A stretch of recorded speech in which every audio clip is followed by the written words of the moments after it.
Hello guys, another great Friday just flew through. It's actually Saturday here now. And this is Andrei, a certified translator and a real estate concierge here in Minsk, Belarus. Let's run through the stale and hot headlines of the recent week, of the running week, and see what kind of news articles here in Belarus were kind of attractive. What sort of things happened, and all this is actually just my personal digest, very biased, very, let's say, disinformative, so you shouldn't really consider it seriously, but some of the facts and figures may trigger some of your decisions taken next, and that's up to you. Thank you for staying with the channel. Let's have a closer look at what happened. For starters, a few words about our friends from Iraq and Syria. The city of Minsk is calm and quiet, nothing here.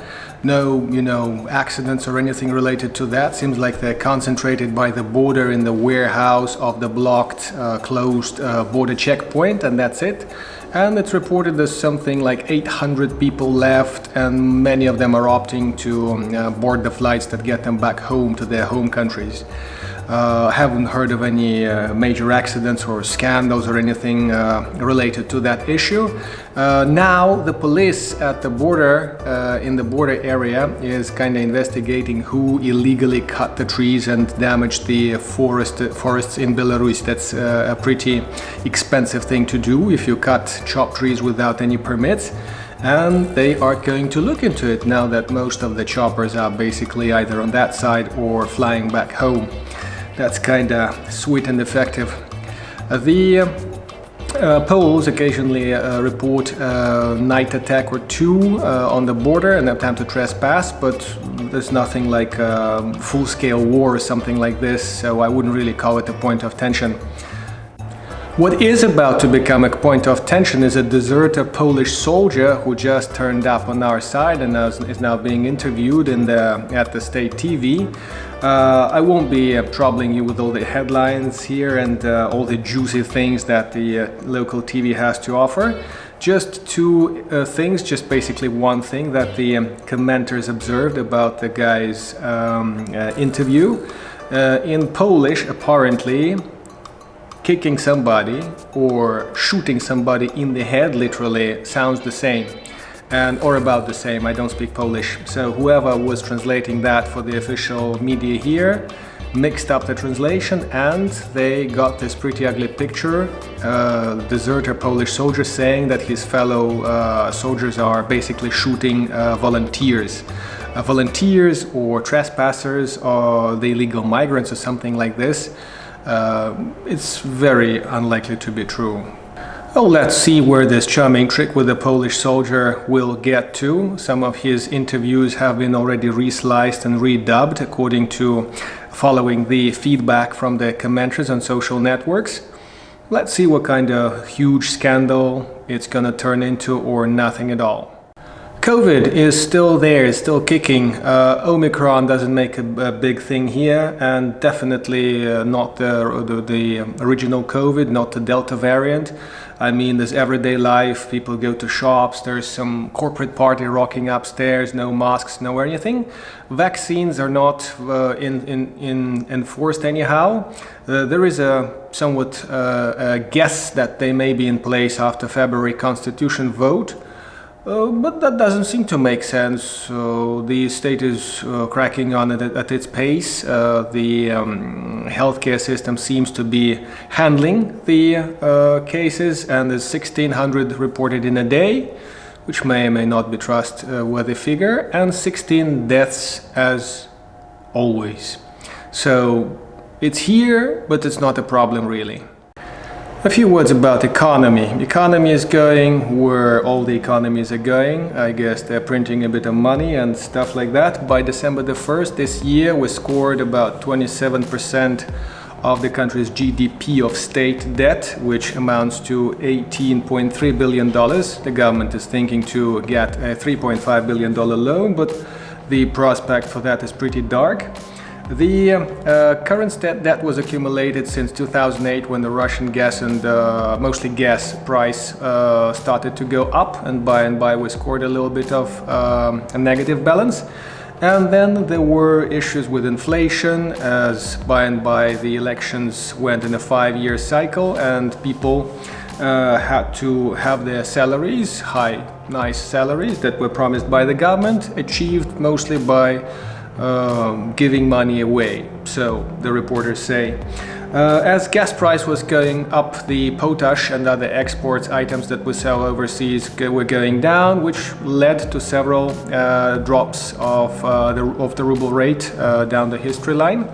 And now it's so far quite stable, 2.53 rubles against a dollar, but before New Year the government may affect the rate and the ruble may get a bit cheaper, meaning that people will be throwing out some dollars and euros from their savings boxes into the savings mattresses into the market, so as to get some fir tree stuff, New Year treatment, presents and all this, BS. So the spendings will be increasing, and then after New Year we'll see the big surprise, what's gonna happen to the exchange rate. It's pretty likely to go up, but then again my friends over here tell me different things. Inflation is galloping in Europe and US. And guys, if you have some interesting thoughts about this, I'll be really interested to hear them, and if you put them in the comments, we'll have a nice discussion about this, because again, locals are saving their monies in dollars and euro, mostly dollars since the 90s. Do you think it's a wise move, or do you think the local ruble is one of the best things to bet on because it's quite tied up to the Russian ruble? What do you think? Continuing economy line, but fun news. Lithuanians have reported about year's catch of smuggling. For years we have been smuggling into the EU diesel, fuel generally, cigarettes and alcohol. Mostly shuttle bus people were doing that, regular passengers were doing that on a small scale, and sometimes they just nail professional cargoes. They say that this year the railway had 24 cases of smuggling, which means that cigarettes came essentially in millions of packs and in train cars, or at least in hundreds of thousands. And generally they were covered up with some gravel or sand or fertilizers or timber, according to the Lithuanian customs. So that of course is related to the politics a little bit, so I will keep the details to myself. That's just what happened on Lithuanian customs.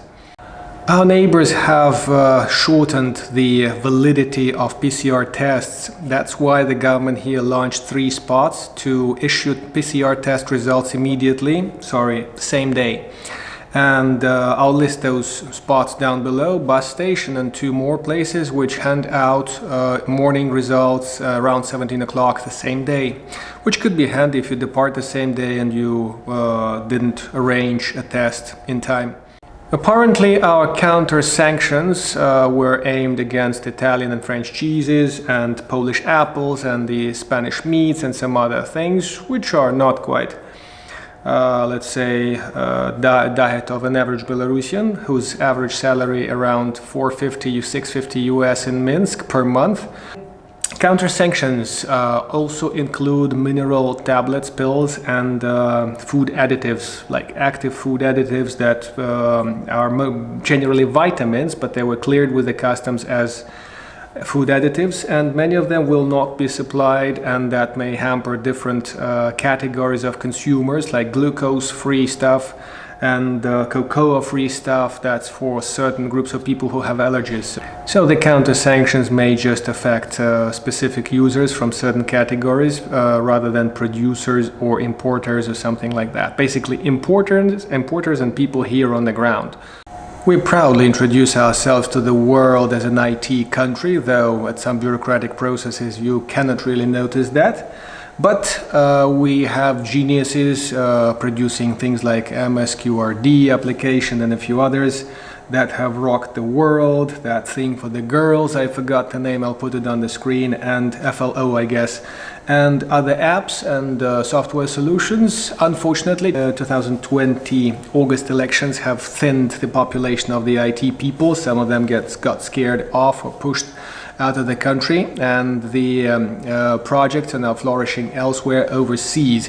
This current project by a 29-year-old guy from Belarus. His parents immigrated when he was 6, so he mostly was brought up in Canada, moved to the States later. Is a $1 billion worth LME project that is doing remote therapy for the people with different conditions like autism and stuff like that.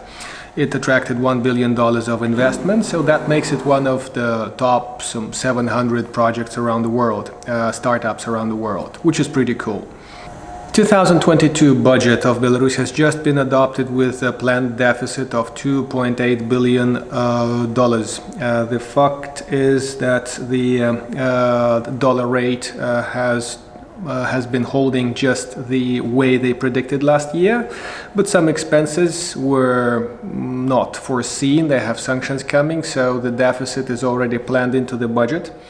A quick look at the real estate market. Nothing happening so far. We're looking at Stalin flats now with several clients around the city center, and the price is about $2,500 per square meter. Of course, depending on the renovation condition and other things, it shifts here and there, but that is not a very realistic price. But here comes the Oriental part of our culture. You have to talk, you have to see them, you have to push the price and make a deal.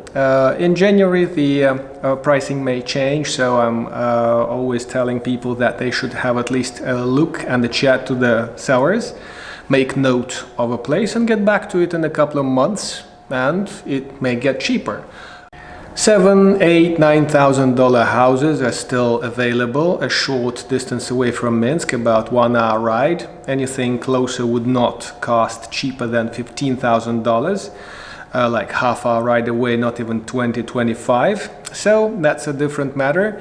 Out of curiosity, I'll give you figures for the most expensive landlots just outside Minsk. Let's say 20 minutes away, drive away from the city center. Let's say 30.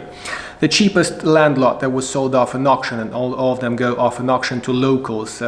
Foreigners cannot buy such landlots without a building that has been commissioned as a dwelling home. Point 13 lot went for $109,000 in a place called, well, never mind the place, 30 minutes away from the city center. And a point 15 hectare large place sold for $68,000. Both of them are like prestigious villages, a short drive away from Minsk, Minsk Ring Road nearby, pretty green still, some infrastructure, so people are settling down there. Thank you very much for watching this biased headlines review, and thank you for staying with the channel. Thank you for helping the channel.